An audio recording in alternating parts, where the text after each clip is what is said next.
Abu Abdullah Mohammed Ibn Battuta, अ Islamic जज, scholar and globe trotter, जिन्होंने अपनी पूरी लाइफ में 1,20,000 किलोमीटर ट्रैवल किया। अगर हम ये नापें तो ये पूरे अर्थ के 3 राउंड्स हैं। इट मीन्स उन्होंने 3 राउंड्स कवर किए थे अपनी टोटल लाइफ में, इब्न बतूता ने।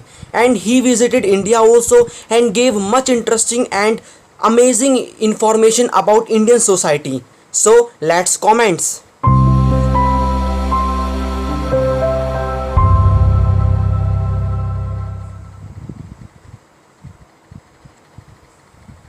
सो फर्स्ट ऑफ ऑल हम देख लेते हैं कि हम कौन कौन से टॉपिक्स कवर करने वाले हैं इस वीडियो में। ओके, इब्न बतूता के बारे में देखेंगे। पूरी हमारी जो वीडियो है वो इन्हीं के बारे में है आज। इनकी जो बर्थ और लाइफ क्या थी, कैसे इन्होंने ट्रैवलिंग स्टार्ट की थी, ठीक है, और कौन कौन सी कंट्रीज़ इन्होंने ट्रैवल की थी। फिर उनकी विजिट इंडिया में, कि इंडिया में वो कब आए, कौन कौन सी इन्होंने डिस्क्रिप्शन दिया वो भी देखेंगे। उनकी जर्नी में उन्होंने कौन कौन सी प्रॉब्लम फेस की, ठीक है। अल ब्रूनी का क्या क्या डिस्क्रिप्शन था इंडिया के बारे में।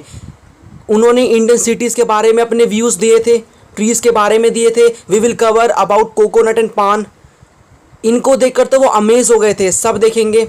कम्युनिकेशन सिस्टम देखेंगे। कम्युनिकेशन सिस्टम ऐसा लगा उनको, तो इतना बढ़िया लगा, उन्होंने अपनी बुक रीला में बहुत कुछ इसके बारे में मेंशन किया है कम्युनिकेशन सिस्टम के बारे में। स्लेवरी सिस्टम देखेंगे कि इंडिया में उस समय जो है स्लेवरी सिस्टम था। और at last we will see about his book Rihla. Okay, so end तक इस वीडियो को जरूर देखना, एकदम क्रिस्टल क्लियर कर दूंगा आपको इब्न बतूता के बारे में, और कोई डाउट नहीं होगा आफ्टर वॉचिंग दिस वीडियो। और थोड़ी सी वीडियो बड़ी हो सकती है, कोई बात नहीं, मेन क्या है अच्छे से पढ़ना समझना, ठीक है, क्रिस्टल क्लियर कर दूंगा। Okay, so as always there are 2 MCQs at the end of this video, isn't it. सो अच्छे से लेक्चर को सुनना और 2 MCQs कवर करना, ठीक है। अगर आपके एग्जाम में MCQs नहीं भी आते हैं तो कोई बात नहीं, आपको ये जो 3 मार्क्स और 8 मार्क्स के क्वेश्चन हैं उनमें हेल्प करेंगे, ठीक है। So first of all connectivity time. देखो हम क्या कर रहे हैं, हम ये देख रहे हैं कि जो हमारी मेडिवल सोसाइटी थी, हमारी जो 11 to 17 सेंचुरी में नए नए क्या हो रहे थे, लोग इंडिया को विजिट करते थे और डिफरेंट कंट्री को विजिट करते थे, ठीक है। उनमें से कुछ ट्रैवलर्स थे जो इंडिया को विजिट करते थे in search of job, adventure. वैसे हुआ क्या, डिफरेंट टाइम पीरियड पे कुछ ऐसे हमारे इंडिया के अंदर ट्रैवलर्स आए जिन्होंने इंडिया की मेडिवल सोसाइटी के बारे में काफ़ी इंटरेस्टिंग इन्फॉर्मेशन दी। उनमें से हमने अल ब्रूनी को कवर कर लिया है, ठीक है। इस वीडियो में हम देखेंगे इब्न बतूता को, अ ग्रेट मुस्लिम ट्रैवलर, और नेक्स्ट वीडियो में we will see Francois Bernier. अब आपके माइंड में क्वेश्चन आ रहा होगा कि ये 3 ही ट्रैवलर्स है क्या उस समय? जी नहीं, बिल्कुल गलत बात। और भी ट्रैवलर्स आते थे, बट इन्होंने अच्छी इन्फॉर्मेशन दी जब भी हम इनके बारे में हिस्ट्री में पढ़ रहे हैं। और भी हम आगे पढ़ेंगे, जैसे कि अब्दुल रज़ाक समरकंदी, अबूल फजल, इन सब के बारे में हम आगे पढ़ेंगे आगे के चैप्टर्स में।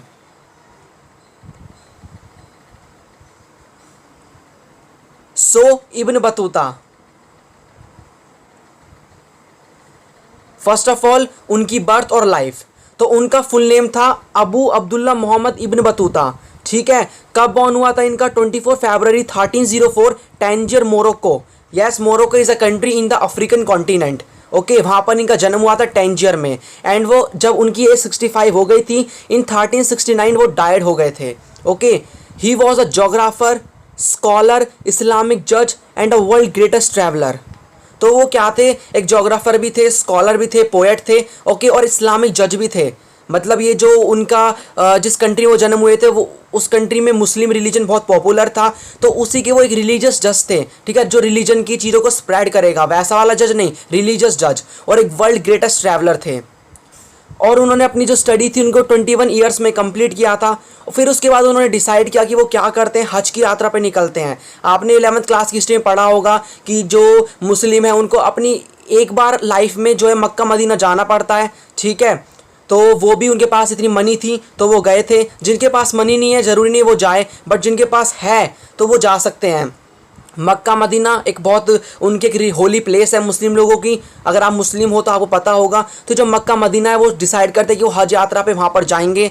फिर वो क्या करते हैं अपने ऐश पे, देखो पहले ये सब तो था नहीं, जो ट्रेन वगैरह मेट्रो ये सब नहीं थी उस समय, जो है मेनली ट्रैवल किया जाता था ऐश पे, गधों पे या फिर कैमल्स वगैरह पे, ठीक है। उसके बाद हुआ क्या, हज यात्रा के बाद उन्होंने डिसाइड किया कि वो क्या करेंगे, अपने होम वापस जाएंगे, टैंजियर मोरक्को, अपनी कंट्री वापस लौटेंगे। लेकिन जब वो वहाँ पर आराम कर रहे थे, वहाँ पर आने के लिए मतलब आने वाले ही थे, लेकिन वहीं पर ही जो मक्का मदीना के पास वो आराम कर रहे थे, बैठे थे अपने ऐस पे, तो उन्होंने जो है थोड़ा उन्होंने एक उनको ड्रीम आया, ख्वाब आया।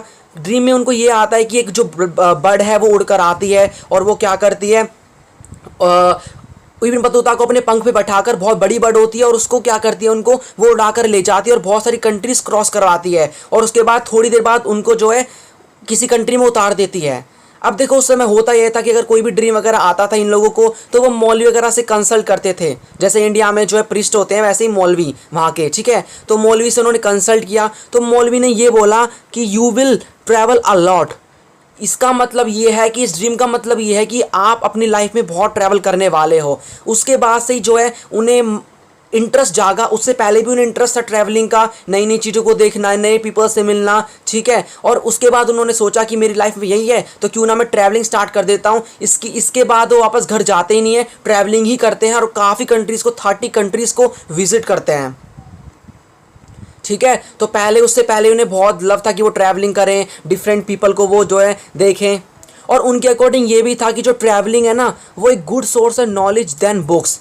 एकदम सही बात है, आपको ट्रैवलिंग से भी काफ़ी एक्सपीरियंस मिलता है। फॉर एग्जांपल आप कहीं भी प्लेस में जा रहे हो और उसी को आपने एक्सपीरियंस वहाँ पर किया, उसी को आप बुक में पढ़ोगे तो वही बात हुई ना, ट्रैवलिंग में आप उसको प्रैक्टिकली देख भी लोगे, बुक में ऐसा पॉसिबल नहीं है, ठीक है। सो उनकी सोच थी बिफोर हिज ड्रीम, ओके। तो उनके ड्रीम से पहले उन्हें बहुत लव था ट्रैवलिंग का, बट ड्रीम में उन्हें बता दिया कि ये मतलब है, तो उन्होंने सोचा अगर यही होने वाला है तो यहीं से स्टार्ट कर दिया जाए। और मुझे थोड़ा लव भी है इस चीज़ को लेकर के, मुझे अच्छा भी लगता है, ऐसा उन्होंने सोचा and he started his journey.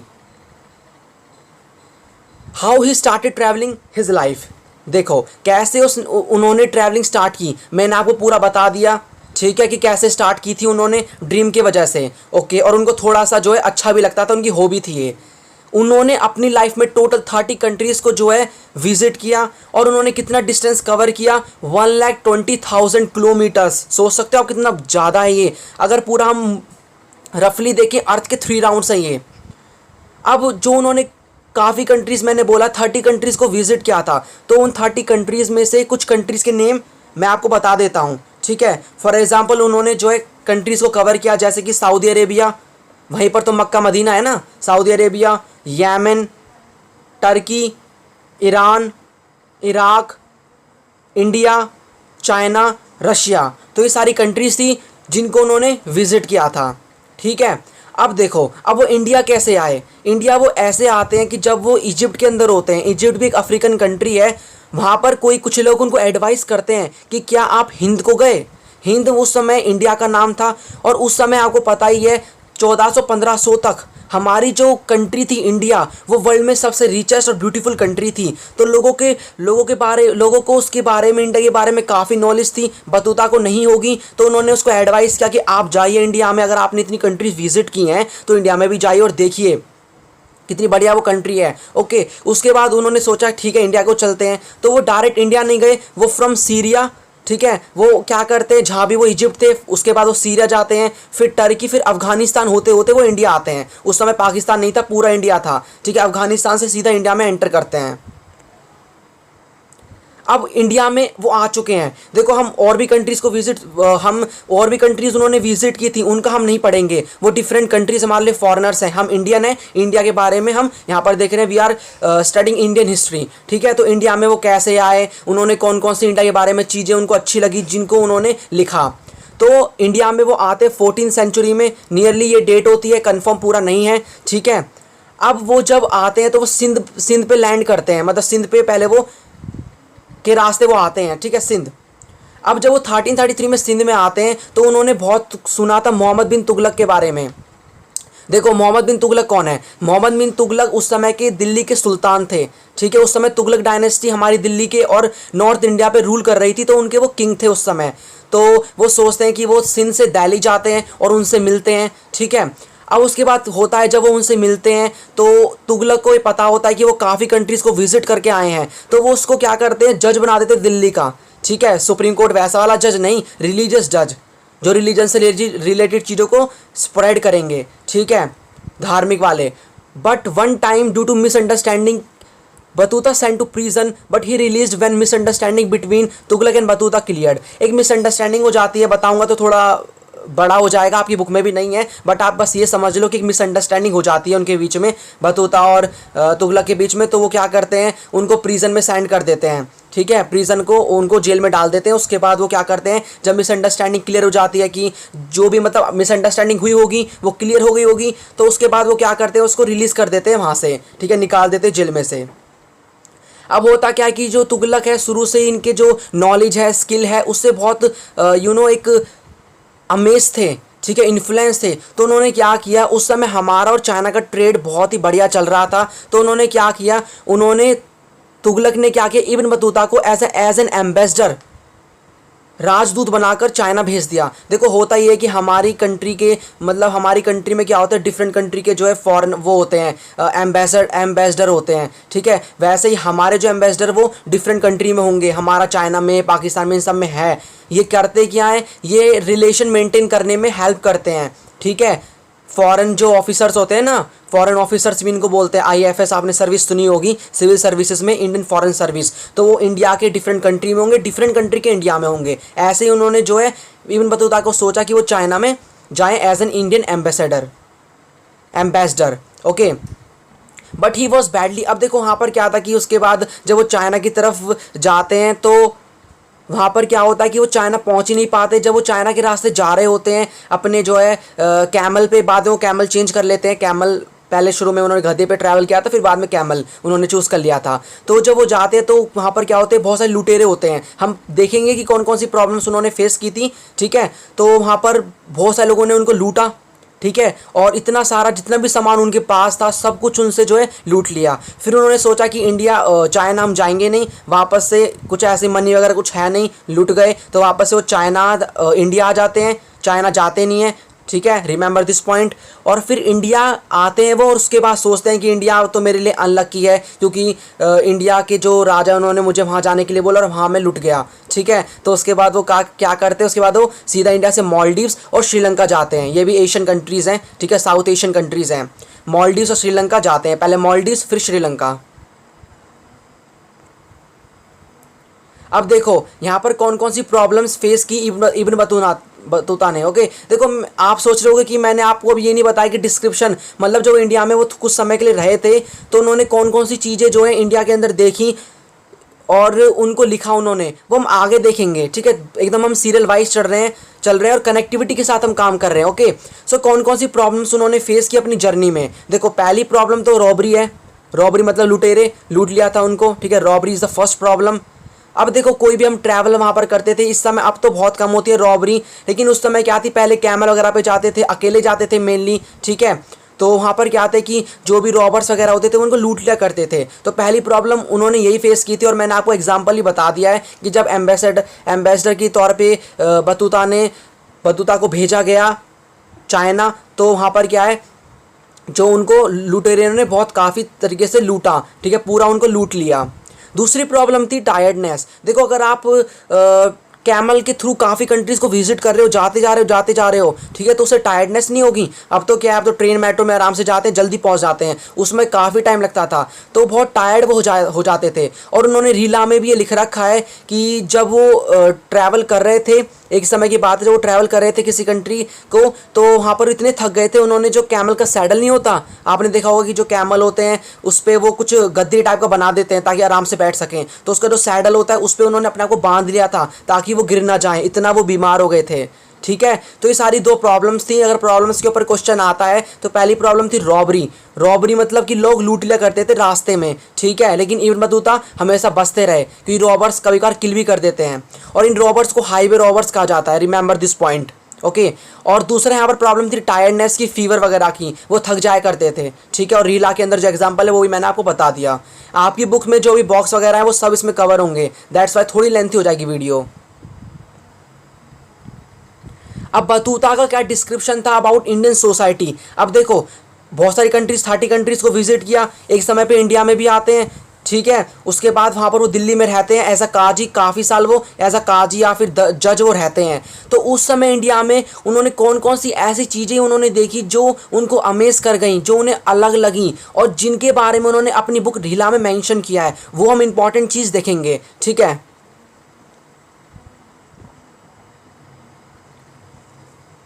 तो इंडियन ट्रीज कोकोनट एंड पान। इंडिया के अंदर 2 ट्रीज उगाए जाते हैं, बहुत उगाए जाते हैं, लेकिन ये वाले मतलब जो कोकोनट और पान है इन्हीं के बारे में डिस्क्रिप्शन उसने दिया है बतूता ने। मे बी उसने पहले उसने ये पहले देखे ही नहीं थे ट्रीज, पूरा समझाऊंगा। तो उन्होंने क्या किया है, कोकोनट और पान के बारे में जो है डिस्क्रिप्शन लिखा है, चीज़ों उनके बारे में लिखा है, क्योंकि उन्होंने इस तरह के जो प्लांट है लंबे लंबे जो कोकोनट के जो ट्रीज़ होते हैं और पान के जो होते हैं उन्होंने अपनी होल लाइफ में पहले देखे ही नहीं थे, ठीक है। तो कोई बंदा यहाँ पर अगर आ रहा है, उसे लगता है कि ये किस तरह के ट्रीज़ हैं, तो वो उसके बारे में मेंशन करेगा, क्योंकि उसने उसके बारे में पहले सुना नहीं है। मैंने आपको ये बता रखा है कि कोई भी अगर ट्रैवलर आ रहा है वो उन्हीं चीज़ों को राइट करेगा जिसके बारे में वो जानता नहीं है या वो बहुत यूनिक हैं, ठीक है। वैसे ही उसके लिए कोकोनट और पान यूनिक थे। उस समय बहुत सारे बहुत सारे ट्रीज़ को उगाया जाता था, ऐसी बात नहीं, कोकोनट और पान ही थे, ओके। अब देखो उसने लिखा क्या है, उसने कोकोनट और पान के बारे में ये लिखा है, पान इंग्लिश में बेटल होता है, बेटल, ओके। सो उन्होंने ये लिखा है कि कैसे उसको जो है कल्टीवेट किया जाता था, क्या क्या फीचर्स थे, कब उगाया जाता था, किस तरह से यूज़ करते थे, ठीक है, क्या क्या मतलब उसका यूज़ था। अब मैं आपको थोड़ा सा बता देता हूँ। देखो कोकोनट के बारे में उन्होंने ये लिखा है कि जो कोकोनट है वो क्या है, एक ह्यूमन के हेड की तरह है। आपने भी मतलब देखा होगा कि ह्यूमन के हेड की तरह ही तो होता है, 3 आइज़ होती हैं, ओके, मतलब 2 आइज़ होती हैं और यहाँ पर 2 है, सॉरी, और एक माउथ होता है, ठीक है, और बाहर जो है हेयर्स होते हैं। तो इट मीन्स उन्हें लगा था, मतलब उन्होंने अपनी बुक में कंपेयर किया है कोकोनट को ह्यूमन हेड से कंपेयर किया है, ठीक है। उसके बाद वो बेटल के बारे में बताते हैं, पान के ट्री के बारे में, कि एक ऐसा प्लांट है जिसको कल्टीवेट किया जाता है उसके लीव्स की वजह से, मतलब लीव्स के लिए कल्टीवेट किया जाता है, पत्तों के लिए, क्योंकि जो पान होता है उसके पत्तों का यूज़ किया जाता है, उसमें कोई फ्लावर्स और फ्रूट्स नहीं होते हैं, ठीक है। तो वहाँ पर जो उन्होंने ये भी बताया कि क्या करते हैं, पत्तों के लिए जो है उस प्लांट को उगाया जाता है, और उसके बाद क्या करते हैं, जो ये पत्ते हैं उसको लेते हैं, उसमें सुपारी वगैरह डालते हैं और उसको अच्छे से चबाया जाता है, फिर थूक देते हैं। तो आपको ये सब तो पता ही होगा कि किस तरह से पान को खाया जाता है। तो मे भी यहाँ पर मैं मतलब कहना चाह रहा हूँ कि कोकोनट और पान के बारे में उन्होंने पहले नहीं सुना था, इंडिया में आके उन्होंने देखा और थोड़ी थोड़ी कुछ चीज़ें जो है उन्होंने मेंशन की है अपनी बुक के बारे में। उन्होंने कंपेयर किया है कोकोनट को with a human head, human के सर के जैसा होता है, स्कल के जैसा होता है, और पान को उन्होंने बताया कि कैसे उगाया जाता है और क्या यूज़ किया जाता है उसका, ठीक है, पान जो खाया जाता है ना बनाकर, वही। इंडियन सिटीज़ एंड बाज़ार्स, उसके बाद वो मेंशन करते हैं अपनी बुक में इंडियन सिटीज़ और बाज़ार के बारे में, कि इंडिया की उस समय सिटीज़ कैसी थी, कितनी पॉपुलेटेड थी, कैसे बाज़ार में कौन कौन सी एक्टिविटीज़ होती थी, कौन कौन से गुड्स जो है बिकते थे, ओके, ये सारी चीज़ें। सो यहाँ पर उन्होंने बताया अपना इंडियन सिटीज़ एंड बाज़ार्स के बारे में। अब उनके अकॉर्डिंग ये था, ये बहुत इंपॉर्टेंट लाइन है, ठीक है। उनके अकॉर्डिंग ये था कि जो इंडियन सिटीज़ थी ना वो फुल ऑफ एक्साइटिंग अपॉर्चुनिटीज़ थी। इसका मतलब ये है कि जिसके पास इंडिया में उस समय नॉलेज थी, ठीक है, और कैपिटल है, वो क्या कर सकता है, अच्छी खासी मनी अर्न कर सकता है, अपना लिवलीहुड अच्छे से चला सकता है, ठीक है। तो यहाँ पर यही था कि हर कोई अपने काम में लगा हुआ था, हर तरह के लोग वहाँ पाए जाते थे, आर्टिशन, ट्रेडर, मर्चेंट, हर कोई जिसके पास स्किल है वो अच्छे से अपना काम चलाएगा, ठीक है। तो it means that Indian cities were full of exciting opportunities, लोगों के लिए वहाँ अपॉर्चुनिटीज़ थी, अनएम्प्लॉयड लोग बहुत कम थे, ठीक है, जब तो हम एक वर्ल्ड रिचेस्ट कंट्री थे उस समय। According to him, most cities were crowded streets and bright markets and variety of goods were sold in the market. उनके अकॉर्डिंग ये था कि वहाँ पर जो भी स्ट्रीट्स ही बहुत क्राउडेड थी, वहाँ की गली बहुत क्राउडेड थी, पॉपुलेशन ज़्यादा थी, और साथ में जो मार्केट थे बहुत ब्राइट थे, बढ़िया मार्केट थे, और तरह तरह के यहाँ पर जो गुड्स थे उनको सोल्ड किया जाता था मार्केट में, ठीक है।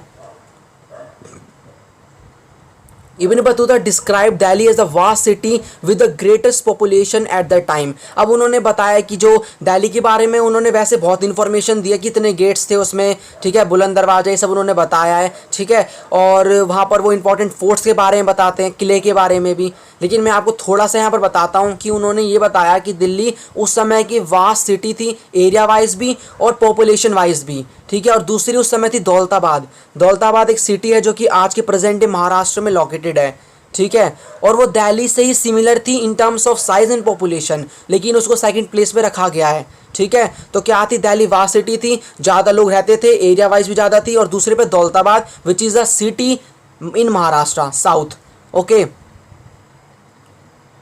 सो यहाँ पर सेकंड प्लेस पे आती थी दौलताबाद।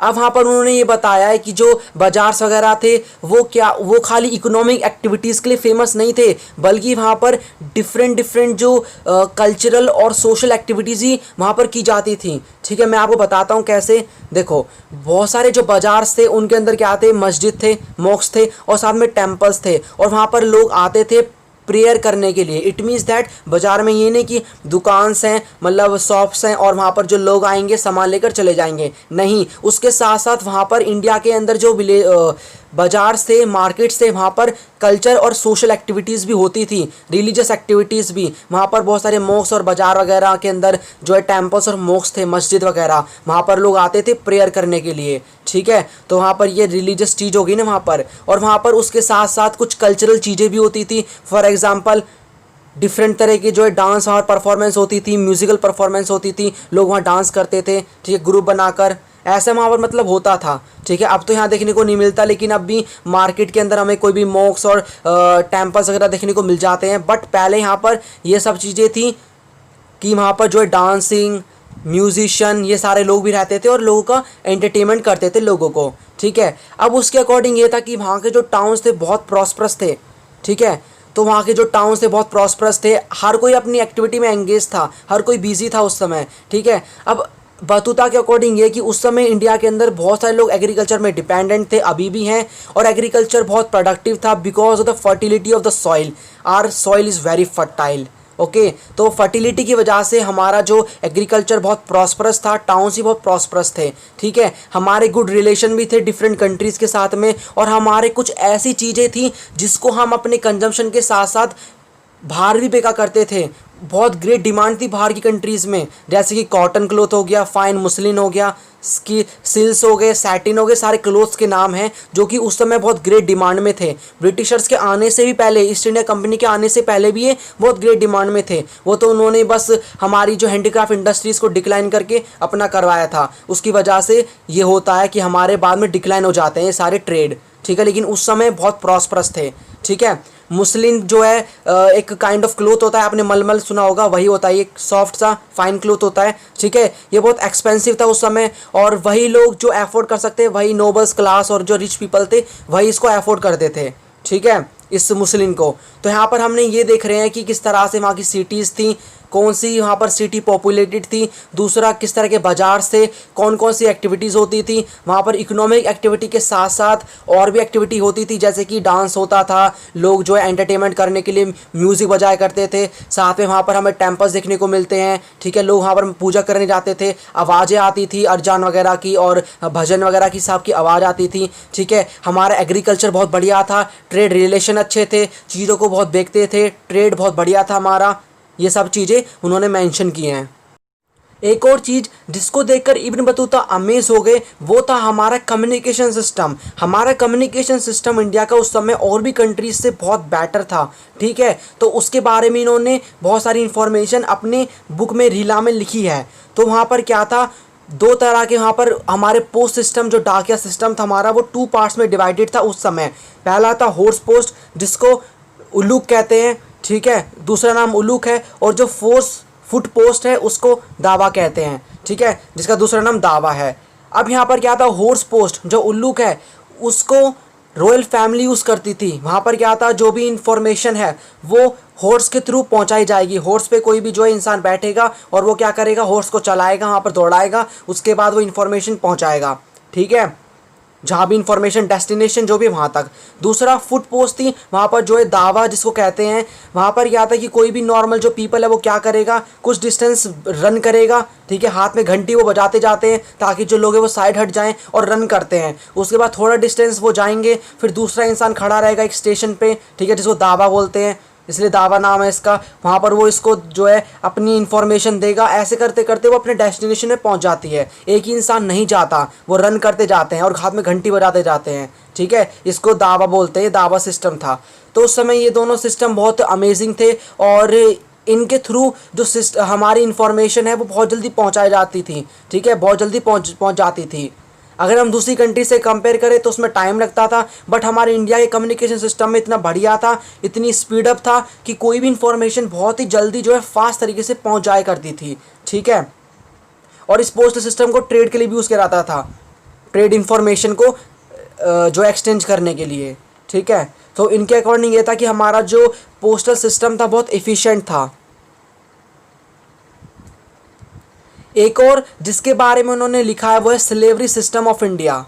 स्लेव्स, जी हाँ, हमारे इंडिया में पहले स्लेव्स थे, ठीक है। मतलब इंडिया के अंदर ऐसा था कि स्लेव्स को एक कॉमोडिटी की तरह, सामान की तरह बाजार में बेचा जाता था, ठीक है। वैसे ही उन्होंने ये चीज़ देखी और उन्होंने इसके बारे में इंफॉर्मेशन अपनी बुक रीला में लिखी है, ठीक है। तो इब्न बतूता ने जो है स्लेवरी के बारे में अपनी बुक में लिखा हुआ है। उनके अकॉर्डिंग ये है कि उन्हें ये कब पता चला स्लेव सिस्टम इंडिया में है।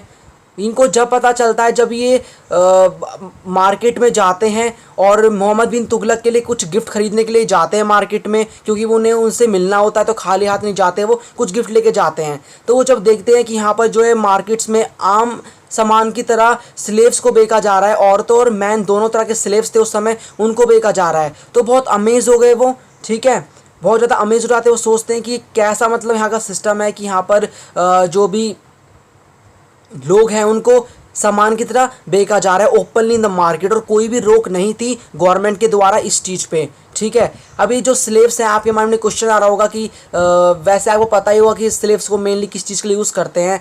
तो वहाँ पर मेनली डोमेस्टिक जो काम होते हैं उनके लिए स्लेव्स को यूज़ किया जाता था, या फिर जो भी वहाँ पर एंटरटेनमेंट पर्पज़ के लिए, डांसिंग के लिए, म्यूज़िक के लिए, इन सब के लिए स्लेव्स को यूज़ करते थे। और दोनों तरह के स्लेव्स वहाँ पर बिकते थे मार्केट में, मैन भी और वुमेन भी, ठीक है। तो स्लेवरी सिस्टम था, और ये स्लेवरी जो सिस्टम है बहुत बेकार सिस्टम है। हमारे लिए ये स्टेन है, जी हाँ, हमारे लिए धब्बा है, हमारे लिए बेकार चीज़ है। क्यों यार हम किसी इंसान को मतलब ऐसा बेच रहे हैं। मोल भाव कोमोडिटी का होता है, not of people, okay. But कोई बात नहीं, now we are happy because अब ये सिस्टम बंद हो चुका है, बहुत अच्छी चीज़ हुई है, ठीक है। पूरी इन्फॉर्मेशन जितना भी हमने अभी तक जाना है वो सब हमें एक बुक के चलते पता चलता है, वो है रीला। तो इसके बारे में तो जानना बनता है ना, ये रीला क्या है। देखो पूरी हिस्ट्री बताता हूँ। जब इन्होंने क्या किया, ये 30 ईयर्स इनके कंप्लीट हो गए और इन्होंने 30 कंट्रीज़ को विजिट करा। वो वापस सोचते हैं कि अपनी कंट्री बैक मोरक्को जाएं। उसके बाद वहाँ पर जब वो मोरक्को जाते हैं तो वहाँ के जो किंग होते हैं मोरक्को के, वो वहाँ पर सोचते हैं कि मतलब जब ये इब्न बतूता अपने बारे में वहाँ पर बताते हैं कि मैं ऐसे ऐसे जो है काफ़ी कंट्रीज़ को विज़िट किया और मेरे को रॉबरी भी हुई, मेरे को लूटा भी, लेकिन मैं फिर भी बच गया और मैंने इतनी सारी कंट्रीज़ को विज़िट किया। तो जब ये बात पता चलती है मोरक्को के किंग को, तो वो सोचते हैं कि एक ऐसा आम नागरिक जिसने एक ऊँट के ऊपर बैठकर ही इतनी सारी कंट्रीज़ को विज़िट किया, तो उसके बारे में मिलना उससे बहुत जो बहुत बढ़िया है। तो वो क्या करते हैं, उससे मिलते हैं, उससे पूरी इन्फॉर्मेशन जो है उससे लेते हैं। तो वो सोचते हैं कि हम क्या करते हैं, जो भी इन्होंने इन्फॉर्मेशन ये मतलब बता रहे हैं इब्न बतूता, उसको एक कॉपी में लिखवाते हैं। तो वहाँ के बहुत फेमस राइटर थे इब्न जूज़े, ठीक है। इब्न जूज़े वहाँ के बहुत फेमस राइटर थे, उनको उन्होंने हायर किया किंग ने, और उसको वो इब्न बतूता के घर पे भेजते हैं ये बोलने के लिए कि जो भी उनकी जर्नी थी, कैसे वो घूमे, कौन कौन सी कंट्री गए, फ्रॉम हज यात्रा Mecca Medina to back to his home after 30 years Morocco. तो पूरी इन्फॉर्मेशन लिखनी है। तो इब्न जूज़े क्या करते थे, रोज़ शाम को जाया करते थे उनके घर पे, ठीक है। सुबह से शाम मतलब हो जाती थी उनको। अब इब्न बतूता क्या करते थे, रिसाइड करते थे, बताते थे कि वो कौन कौन सी कंट्रीज़ पे गए, कौन कौन से लोगों से मिले, कौन कौन सी उन्होंने इन्फॉर्मेशन जो है उनको अच्छी लगी इंडिया के बारे में भी और भी कंट्रीज़ के बारे में। तो वो क्या करते, सबको वो इब्न जूज़े अपनी एक बुक में लिखते थे, और एट लास्ट उस बुक का नाम दिया गया रीला। रीला का मतलब बुक ऑफ ट्रैवल, ऐसी बुक जिसमें ट्रैवल की पूरी हिस्ट्री लिखी गई है, और ये बुक लिखी गई है अरेबिक लैंग्वेज में, ठीक है। और ये बुक क्या है, सोर्स है जो भी हमें अभी तक बतूता के बारे में पता है कि वो कौन थे, कब जन्म हुआ था, उन सब के बारे में, ठीक है। तो ये रीला बुक है, अरेबिक लैंग्वेज में लिखी हुई है। ओके, सो एमसीक्यूज़ देख लेते हैं। होप आपने लेक्चर को अच्छे से सुना होगा, तो एमसीक्यूज़ को भी आप प्लीज़ आंसर ज़रूर करना कमेंट सेक्शन में, ताकि मुझे पता चले कि आप किस तरह से जो है लेक्चर को सुन रहे हो। ग्रेट। सो फर्स्ट क्वेश्चन है, which two plants amaze Battuta. India के दो कौन से प्लांट्स से जिनको देखकर इब्न बतूता बहुत अमेज हो गया और उसके बारे में उन्होंने लिखा है। ऑप्शंस उसमें नहीं दूंगा, ठीक है। क्वेश्चन सेकंड की कुछ ऐसा नहीं है कि हर बार एमसीक्यूज आएंगे, सिंपल फिलर से पूछ सकते हैं, वन वर्ड कुछ भी आ सकता है। Name the book which is based on Ibn Battuta's life and journey. तो ऐसी कौन सी बुक है जो इब्न बतूता की पूरी लाइफ और जर्नी पे बेस्ड है। पहला Kitabul Hind, Rihla, travels in the Mughal empire और नन। तो कौन सी ऐसी बुक है, आपको ये बुक बतानी है। सो होप आपको वीडियो अच्छी लगी होगी। This is the end of this video. Thanks for listening and as always God bless you all.